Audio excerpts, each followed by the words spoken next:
আমরা ঘরের মাঠে 7 ম্যাচে মোট 5টা ম্যাচ হেরেছি। এখন এই দোষটা কার? কোচ নাকি প্লেয়ার? কোচকে পরিবর্তন করা উচিত নাকি প্লেয়ারদের পরিবর্তন করা উচিত, সেটাই আজকে বিস্তারিত আলোচনা করব। প্রথমে নিউজিল্যান্ডের কাছে হোয়াইট ওয়াশ, এখন নিজের ঘরে সাউথ আফ্রিকার কাছে হোয়াইট ওয়াশ।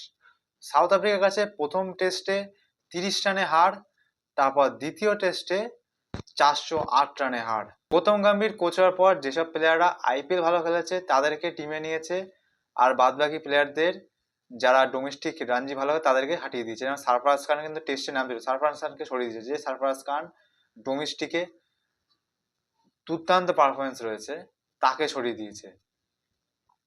রোহিত শর্মা বিরাট কোহলিকে টেস্ট থেকে সরিয়ে দিয়েছে। গৌতম গম্ভীর বলেছিল যারা ওরা যদি টেস্ট খেলতে হয় তাহলে তো ডোমেস্টিক খেলতে হবে, রানজি খেলতে হবে, তারা চলে গেছিল খেলতে। কিন্তু কি কারণে নেওয়া না, হোয়াইট ওয়াশ হয়ে যাওয়ার পর নিউজিল্যান্ডের কাছে তারপর ওদেরকেও থ্যাংক ইউ করে দিল গৌতম গম্ভীর।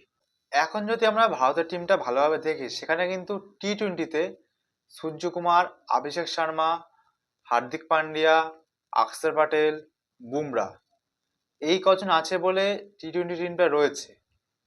মানে এরাই হচ্ছে মূল খুঁটি। এবার একটু হেরফের হতেই পারে বোলিংয়ে। আরজিৎ সিংকে তো ভালো বলার টি-20-তে, কিন্তু তাকে খেলাচ্ছে না। তার জায়গায় হার্ষিদ রানার নাম উঠেছে, হার্ষিদ রানা গিয়ে একটা ম্যাচ ভালো খেলে আর একটা ম্যাচ খারাপ খেলে।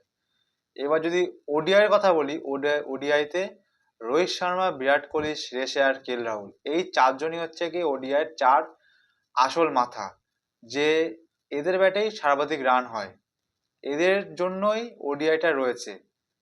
এই চারজন যদি ভালো খেলে ওডিআইতে ভারত জিতবে। তারপর বোলিংয়ে তো বুমরা রয়েছেই, তারপর মোহাম্মদ সিরাজকে সরিয়ে দিয়েছে গৌতম গম্ভীর। হ্যাঁ, একটা যে ভালো দিক, গৌতম গম্ভীর ভারত চক্রবর্তীকে এনেছে আর ভারত চক্রবর্তী ভালো পজিশনে দিয়ে দিয়েছে কেকেআর কোটায়। তারপর টেস্টের কথা বললে, টেস্টে কিন্তু নেই।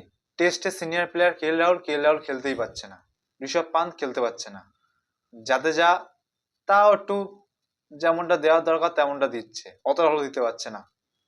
কিন্তু ওয়াশিংটন সুন্দর কিন্তু যথেষ্ট ভালো পারফরমেন্স দিচ্ছে। রবিচন্দ্র অশ্বিনের পারফেক্ট রিপ্লেসমেন্ট ওয়াশিংটন সুন্দর। ওয়াশিংটন প্রথম টেস্টে কিন্তু 3-এ ব্যাট করেছে, আর সেকেন্ড টেস্টে সাউথ আফ্রিকার ক্ষেত্রে 8-এ ব্যাট করেছে। মানে ওর তালের ঠিক নেই, 3-2 এই হয়ে যাচ্ছে। একবার টি-20-তে এবার তোর তালের ঠিক নেই, একবার 3, একবার 4, 5, 6 এই হয়ে যাচ্ছে ওয়াশিংটন সুন্দরের।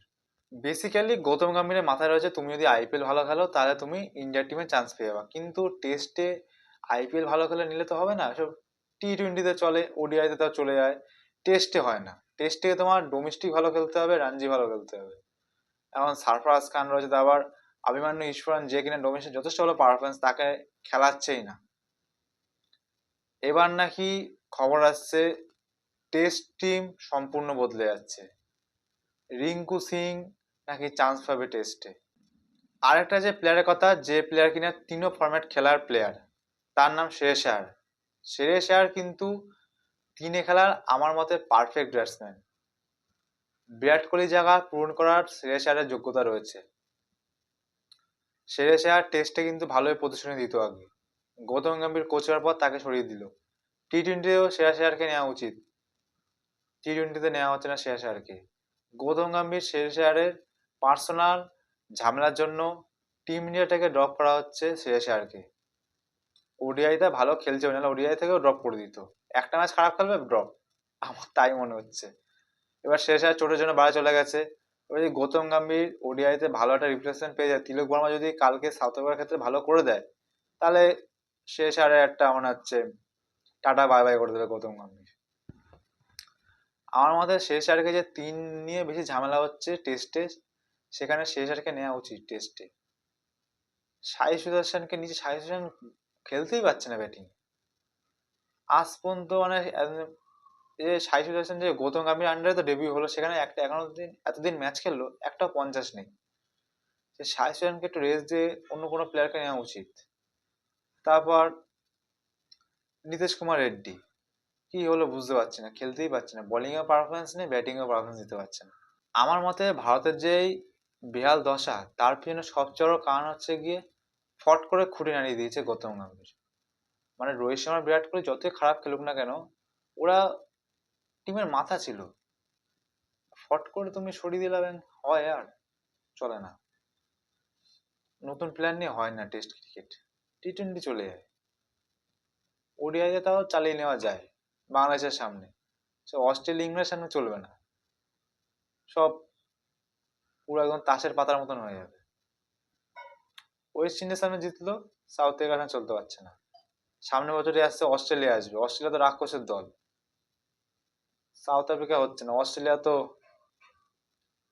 কিছু বলার নেই, তখন অবস্থা আরো বেহাল হয়ে যাবে। আপনাদের কি মনে হয় এই যে হারের পিছনে কার দোষ সবচেয়ে বেশি, গৌতম গম্ভীর নাকি প্লেয়ারের? কমেন্টে অবশ্যই জানাবেন।